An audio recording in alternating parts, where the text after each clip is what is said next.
This is the VEVOR dual bevel compound sliding 10-inch miter saw. Now, full disclosure, they did send this to me for free, but the opinions in this video are my own. Alright, so here's the box it came in. I have not opened this up yet, so let's go ahead and open it up and take a look at it. Right off the bat, looks like this thing comes packaged pretty nicely. There's some molded pieces of foam to hold the saw tightly in place along with all the parts. And here we go. Right out of the box, looks like it's pretty much fully assembled. The saw comes with a user manual, this dust bag, and then this clamp to hold down your workpiece. And it also comes with a 60-tooth blade. Now, before showing you any more of this saw, I'm going to test it out to see how well it works, see if it has any issues, and after that, I'll give you a closer look at it. Alright, so over in my wood shop here is the saw that I've been using. This is an old DeWalt 12-inch compound sliding miter saw. It worked really well for all the years I had it, but it is time for a replacement. And after taking that one out, it was super easy to mount this VEVOR saw right into its place using some screws into the holes on each of the corners. And I wanted to give this saw a fair test, so I've been using it for a full 2 months now. I've easily made over 1,000 cuts with this thing, cutting up wood for cabinets, trim, doors, and window bucks and other woodworking projects, and there were definitely some quirks that I had to get used to, but overall it worked really well and I'm super happy with this thing. Now, if you can get past the bit of a mess I made here that I'm too lazy to clean up, let's take a closer look at this thing. First, I'm going to really quickly go through its features and then give you my overall thoughts. There's this knob in the back here you can loosen, and that lets you turn it to a 45-degree angle. You can see there's the angles represented at the back here. Then if you turn this back up, it'll stop at a 90-degree cut, and that's because there's a little stopper pin back here that's pushed in, but if you pull it out, then you can slide it the other direction, again, all the way to just over 45 degrees. Of course, there's also your main adjustment here where you can kind of pinch this lever and rotate the whole saw.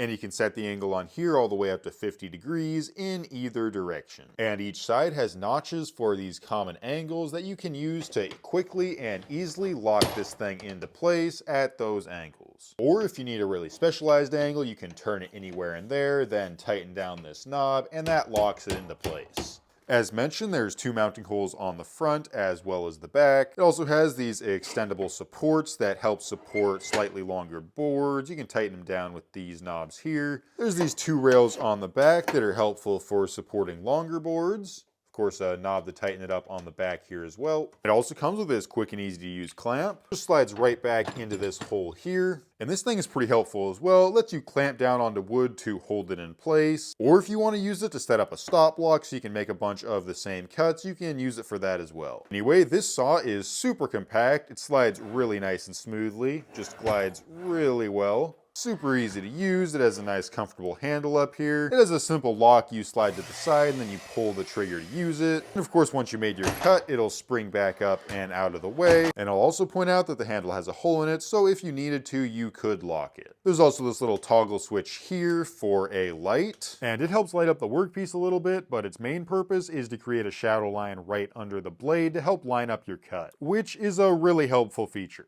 Now on the back here, there is a dust collection bag. It just slides right onto the saw, which if you're wondering, the saw needs a 1.5-inch inner diameter connection.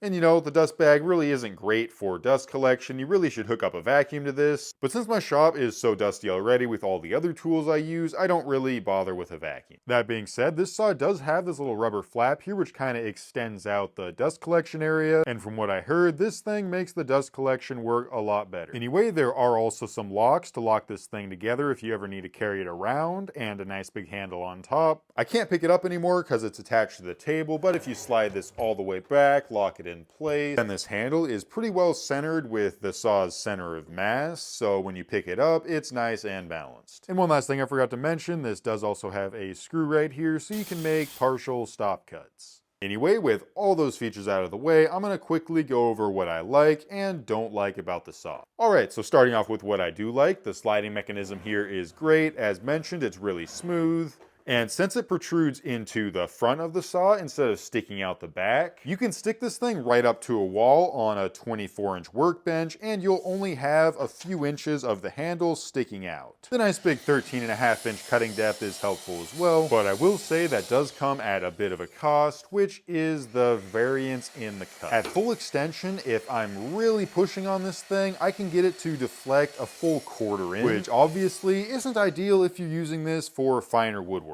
That being said though, it's really only an issue if you're not paying attention, you're just being careless and making quick cuts. Because using it like normal, it cuts just fine and will make a perfect 90-degree cut every time. And here's a nice big speed square to show you that it's a perfect 90-degree cut. So as long as you're not careless and applying force side to side, it'll make cuts just fine. Another thing I really like is just how easy the lock is to press in and how the handle is horizontal instead of vertical. This is just so much more comfortable to use. And as mentioned before, the light that makes the shadow line is also super handy. That being said, this stopper here, although I don't use it much because I have a table saw, is still a little bit of a disappointment. You gotta twist it down when you're ready to use it and then fully twist it up and out of the way when you're done using it. Not a big deal, it still works just fine, it just takes a little longer to switch between stop cuts and regular cuts. Now, all that being said, the final thing I'll mention is the price. Coming in at just about $250, the quality on this thing, in my opinion, is pretty good. Now, you definitely should not expect this to have as tight of tolerances as a $700 to $1,000 saw, but for the price, I think this is a really nice compound dual bevel sliding 10-inch miter saw. It has just so many useful, helpful features packed into it, and all that at a super reasonable price.